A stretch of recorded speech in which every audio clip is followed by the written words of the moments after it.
Bonjour à tous, merci de nous rejoindre pour la revue d'effectifs du quintet de ce vendredi soir à Vincennes. Un quintet qui se disputera sur la petite piste, 2 échelons de départ. Des 6, 7 et 8 ans, il n'y aura qu'un concurrent à rendre 25 mètres, c'est le numéro 14 de Pad. Tous les autres s'élanceront au premier échelon et autant vous dire que c'est un quintet très touffu, vous le sentirez dans le son de ma voix. C'est difficile d'avoir des certitudes. Vous apercevez le tableau donc avec ces 13 partants au premier échelon. Le pauvre de Pad qui sera tout seul derrière. Il y a quelques chevaux bien engagés qui ont été préparés pour cette épreuve. Allez, on va faire le papier.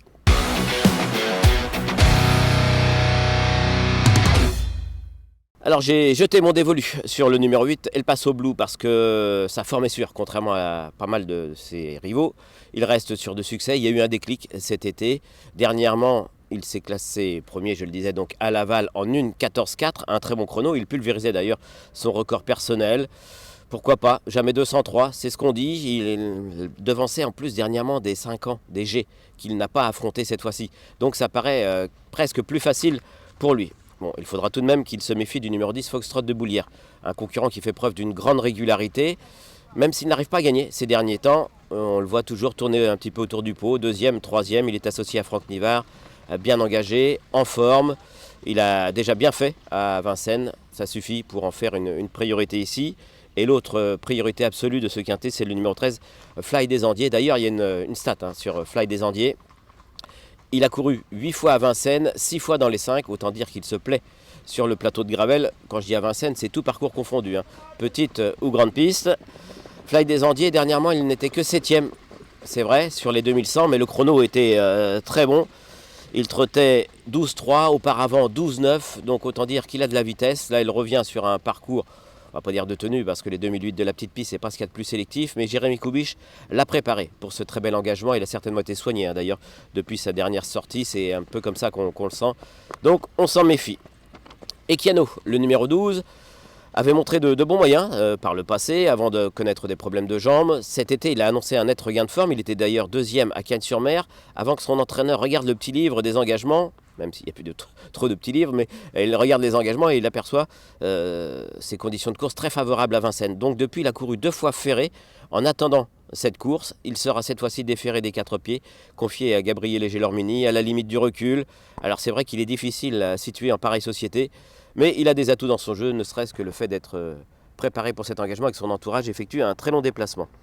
Éternel Amour, le numéro 11, il vient de se classer 4e à Billorel, mais auparavant il avait gagné au Croisé-la-Roche. Alors sa forme est sûre, je me répète, il y a pas mal de concurrents dont la forme est incertaine, mais lui, sa forme est sûre, l'engagement est bon. François Lagadec est au sulky. François Lagadec connaît une très belle réussite depuis un bon petit moment. Donc voilà, c'est un possible placé. Le numéro 7, Flying Brickell, je ne sais pas vraiment quoi en faire. Il vient de remontrer le bout de son nez, il vient de gagner à Lyon-Paris. Il faut savoir qu'il était castré l'hiver dernier. Il a mis du temps un petit peu. Alors est-ce que c'est le fait d'avoir perdu ses attributs qu'il fait qu'il s'agisse et qu'il réussisse désormais à enregistrer des bonnes performances?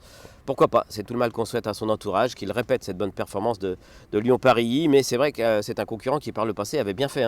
À Vincennes, il avait même gagné sur la grande piste quand il était entraîné par Gabriel Poupou. Donc méfiance. Et Missero, le numéro 8, je m'en méfie. Je veux dire que je me méfie un peu plus d'Éric Raffin que d'Emissero, qui vient de remontrer le bout de son nez après pas mal de contre-performances, mais c'était sous la selle à Mokanchi où il avait perdu quasiment toute chance au départ avant d'effectuer une très belle remontada pour prendre la 3e place. Mais auparavant, il n'y a pas grand-chose à se mettre sous la dent. Il faut se souvenir quand même que c'était une 2e place à l'attelage qu'il a pris en quasiment un an, mais dans une épreuve réclamée. Mais voilà, Éric Raffin est appelé à la rescousse, la forme est là, l'engagement est correct. Il va falloir qu'il parte au trot parce que c'est vraiment pas son point fort, le départ.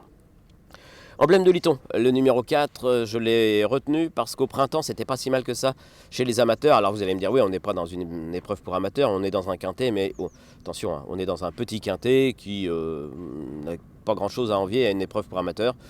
Donc voilà, Emblème de Liton ne s'est pas plu dernièrement sur l'herbe de Dieppe. L'engagement reste correct. Jugé sur ce qu'il a fait au printemps, il peut tout à fait surprendre.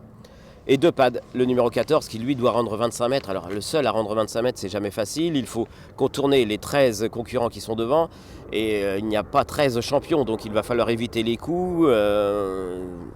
éviter ceux qui seront peut-être en warning dans la ligne opposée, déjà un petit peu fatigués. À Mathieu Abrivard de jouer, voilà, c'est ça. Il a Mathieu Abrivard au sulky, un homme en pleine forme, et puis de pad. Et lui aussi en pleine forme, il a fait preuve d'une grande régularité dans le sud-ouest tout au long de la saison. Donc voilà pour mes premiers choix.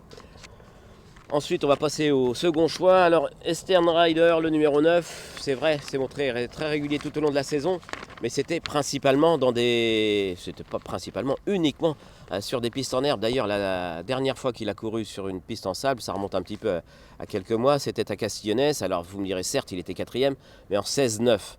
Donc, j'ai peur que le rythme d'un petit quintet parisien, soit un petit peu trop dur pour lui. Fuego Touchivon. Alors on l'a vu gagner sur l'herbe de Francheville cet été, mais depuis, plus rien. Alors ça m'inquiète un petit peu, il fait partie des moins riches du lot, il n'a que 50 000 face à des chevaux qui en ont 90, 90 000, voire même plus. Même si l'Alexandre Abrivard, ça paraît pas facile avant le coup. Dakota de Plomb, on l'a vu 7e à Rambouillet dernièrement. Alors vous me direz, avant il était 3e au Sable d'Olonne, c'était pas mal. Mais avant cette 3e place, il y a eu un an de disette. Il était resté un an sans accrocher la moindre place intéressante. Et ça sera beaucoup plus dur pour les deux délaissés que sont Drop de Liton, hélas Ferder de Banville, qui face à une telle opposition découvre une tâche très très compliquée. Allez, notre choix.